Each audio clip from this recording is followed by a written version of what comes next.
అన్నప్పుడు నేను ఒక చిన్న అంటే బయటకు చెప్పలేము భయం ఎవరిని అంటే అరే ఇది కాదు ఇంతకు మించి ఏదో కావాలి అనేటటువంటి ఒక ఆశ లోపల ఉన్నది.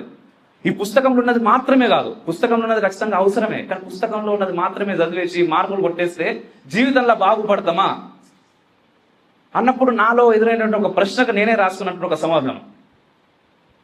ఈ చదువు అంటే అంటే ఇట్లనే కూర్చొని ఇట్లా చెప్పాలనుకున్న ఏ రోజుకైనా ఈరోజు చెప్తున్నా, ఈ చదువు అంటే పుస్తకాలు మాత్రమే అని, అవి చదివితేనే గొప్పోళ్ళు అవుతారు అనుకుంటే మనం ఎంతో మంది మేధావులను కోల్పోయేటోళ్ళం.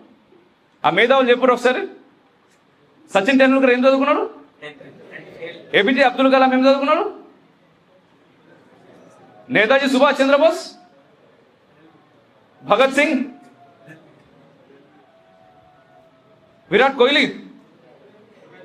అంటే నా జనరేషన్లో ఈ పేర్లే ఉండే, ఇప్పుడు వచ్చేసిన అన్ని కొత్త పేర్లు వచ్చేసినాయి. నిజంగా వాళ్ళందరూ కేవలం పుస్తకాల్లో ఉన్నది మాత్రమే చదవాలి అనుకుంటే ఈరోజు మనం గుర్తుంచుకునే స్థితిలో వాళ్ళ పేర్లు ఉంటుండేనా?